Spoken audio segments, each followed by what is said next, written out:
Hey everyone, welcome back to Travel with Mads. I am currently on a 4-hour train ride from Boston to the Big Apple, and I'm so excited because this is actually my first time in New York City. Can you believe it?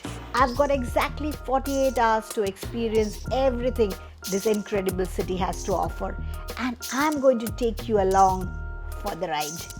We are talking Statue of Liberty, Broadway shows, iconic food spots, and so much more.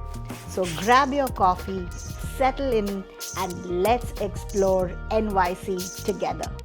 So we arrived in NYC last night and I'm staying at the Voco Hotel, which is perfectly located for everything we want to do. It's right at the Times Square. I barely slept because I was so excited to start exploring this incredible city. Good morning, NYC. Day 1, and we are starting early because we have got a packed schedule ahead. First stop, Statue of Liberty. Okay, guys, we are at the pier boarding our boat for a 90-minute river cruise to see the Statue of Liberty. Now, here's a pro tip I learned. Instead of taking the Staten Island ferry or actually going into Liberty Island, this boat trip on the river is honestly the best way to see Lady Liberty, and let me tell you why. First, you get incredible unobstructed view from the water, perfect for photos. Second, you're not dealing with the crowd and long lines you would get if you actually went to the island. And third, this river cruise gives you the amazing views of the Manhattan skyline at the same time. When you first see the Statue of Liberty from the water like this, guys, I literally got goosebumps. It's one of those moments where you realize you are actually in New York City. And honestly, the view from the river is just as spectacular. And I just couldn't stop calling my parents and my family to show them that I was actually looking at the Statue of Liberty. So, this pro tip is for all of you.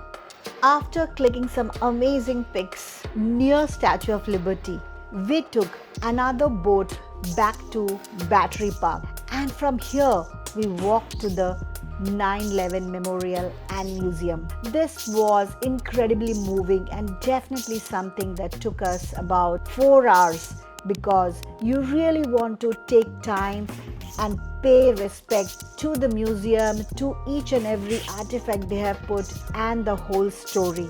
So please keep time for the 9/11 Memorial and do it in detail. From there, we went to see the One World Observatory. Guys, the view from here are absolutely insane. You can see the entire city laid out below you. Right next to the One World Trade, we visited the Oculus building, and wow, this structure is absolutely mind-blowing. Designed by Santiago Calatrava, it's supposed to represent a dove being released from a child's hand. The white ribbed exterior and this incredible cathedral-like interior with all this geometric line, it's like stepping into a piece of art. It serves as the main transportation hub for the World Trade Center. But honestly, it's worth visiting just for the architecture alone. The way the light filters through the structure is just magical. Next on our agenda was to visit the Wall Street and the Nasdaq area. And of course, we had to get those mandatory tourist photos. First, the famous Wall Street Bull. You know, that bronze charging bull statue that everyone lines up to take pictures with. The line was pretty long, but it's one of those must-do NYC photo ops. Then we got our pic with the Nasdaq girl statue. She's this bronze sculpture of a young girl standing confidently in front of the building, and she's become such an iconic symbol of female empowerment in finance. These are definitely going straight to the Instagram feed. And we ended our first day at Rockefeller Center for sunset. Now, Rockefeller Center is this incredible Art Deco complex that's basically the heart of Midtown Manhattan. You have got NBC Studios here, the famous ice skating rink, though it wasn't set up yet since we are not in the winter season, and of course, the iconic Atlas statue and those beautiful gardens. The whole complex just has this classic New York energy, especially as the sun starts to set and all the lights begin to come on. For dinner, we went to Cheesecake Factory, which is conveniently located right below the Rockefeller Center.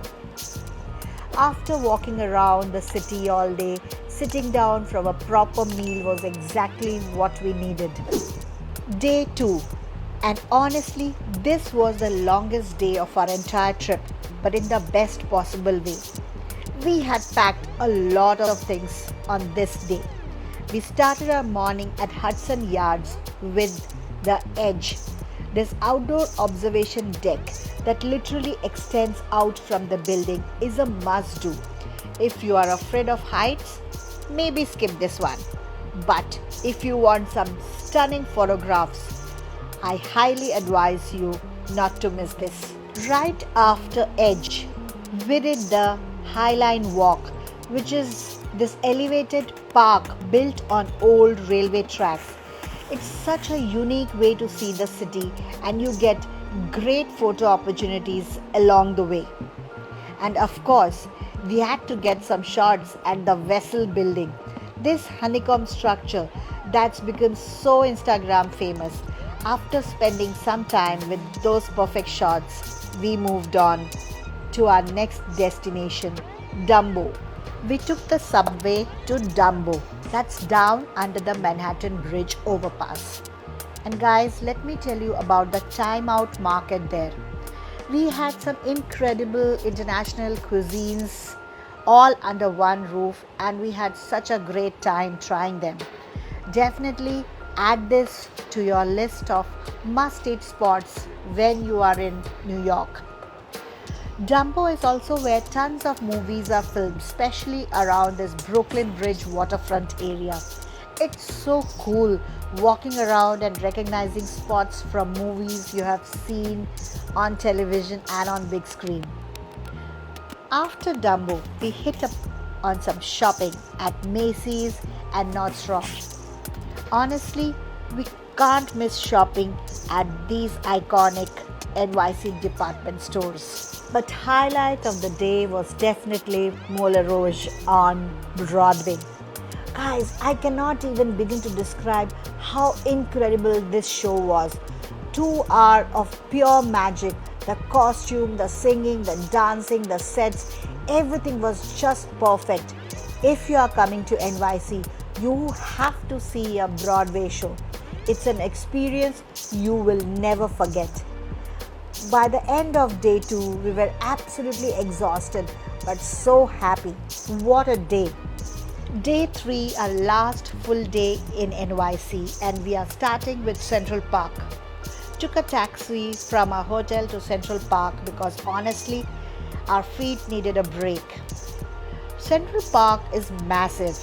We spent 2 hours here and barely scratched the surface, but we made sure to hit some of the iconic spots.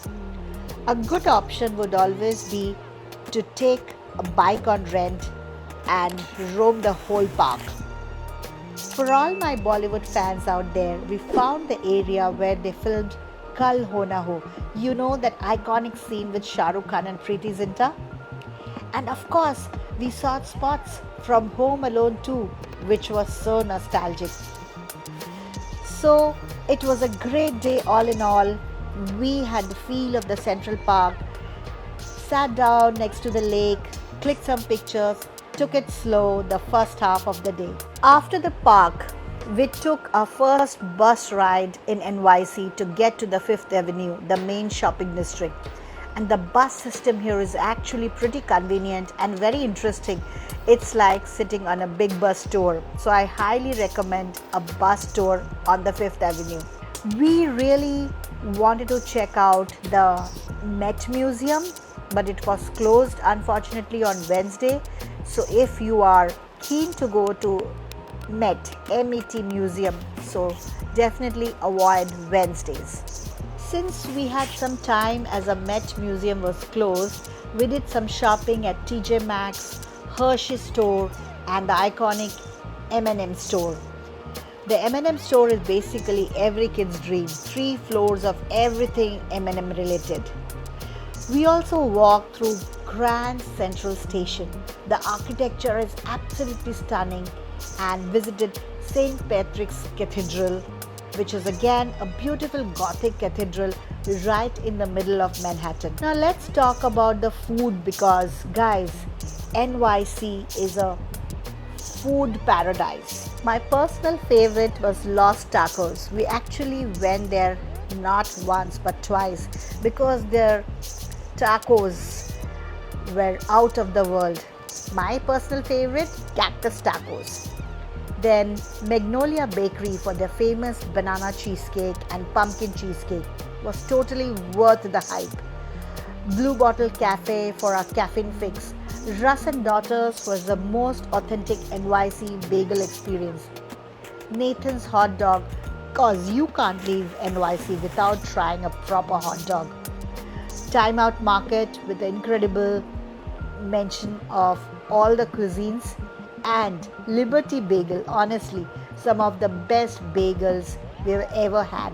So these were some of the places we tried. Let me know which are the places you tried at NYC. And just like that, our 48 hours in New York City came to an end. Guys, this city is absolutely incredible. The energy, the food, the shows, the people, everything about it just makes you feel alive. As a first-time visitor, I was honestly overwhelmed by how much there is to see and do. We barely scratched the surface and I'm already planning my next trip back. If you are thinking about visiting NYC, just do it.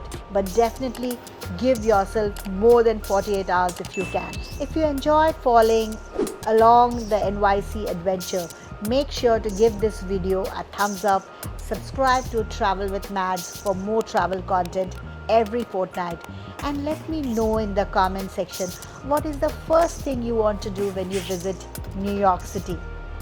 Until next time, keep exploring.